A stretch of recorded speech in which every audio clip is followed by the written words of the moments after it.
Dear students, आज हम बात करेंगे अरिथमेटिक मीन पर और समझते हैं क्या कंसेप्ट है। जैसे कि मैं आपको ऑलरेडी बता चुका हूँ कि arithmetic mean basically central tendency ही की एक टाइप है। अब हम डायरेक्ट मेथड पे बात करेंगे कि किस तरह से डायरेक्ट मेथड के जरिए हम अरिथमेटिक मीन फाइंड आउट कर सकते हैं। देखें, एक सिंपल सी बात है, एक स्टूडेंट से पूछा जाता है कि वो डेली कितने आवर्स पढ़ता है।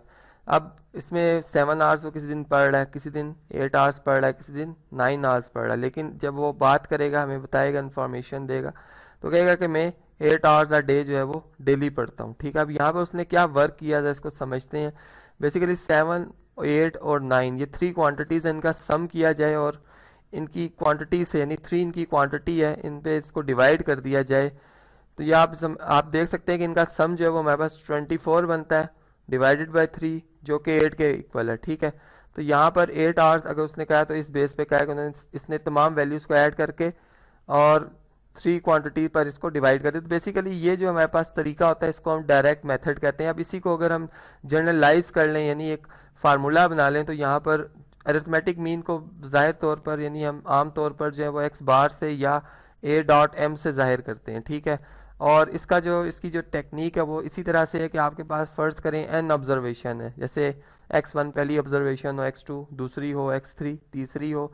अब ये एक जैसी भी हो सकती हैं, ये भी हो सकता है सारी ऑब्जर्वेशन एक जैसी, लेकिन आपने फ़र्ज़ करें 10 ऑब्जर्वेशन लिए तो इनकी 10 की 10 ऑब्जर्वेशन ऐड होंगी और इनकी कुल तादाद, चूँकि इसमें मैंने n लिखी है, तो n से इसको तकसीम कर दिया जाएगा। तो ये जो तरीका होता है इसको हम कहते हैं कि ये डायरेक्ट मेथड। अब इसको एक फार्मूले की शेप में हम लिख देते हैं, यानी ये एक हमारे पास सिंबल है, एक अलामत है जिसको हम समीशन कहते हैं, सिग्मा। ठीक है, अब इसमें हम ये बात करते हैं कि इसमें फ़र्ज़ करें आई एक वेरिएबल है जो वेरी कर रहा है 1 से लेकर, यानी 1 से लेकर n तक, और इधर हम एक्स आई लिख देंगे। ठीक है, यानी अब अगर हम आई की वैल्यू 1 पुट करेंगे तो x1 आ जाएगा, फिर हम आई की वैल्यू 2 लिखेंगे तो x2 आ जाएगा, और ये सारे सम हो रहे हैं तो इसलिए समीशन का मतलब सम ही होता है।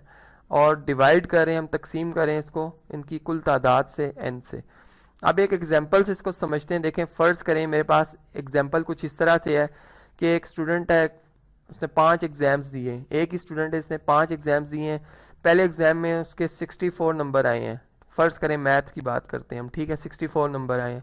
दूसरे एग्ज़ाम में उसके 75 आ गए हैं, या आउट ऑफ 100 की बात कर रहे हैं हम।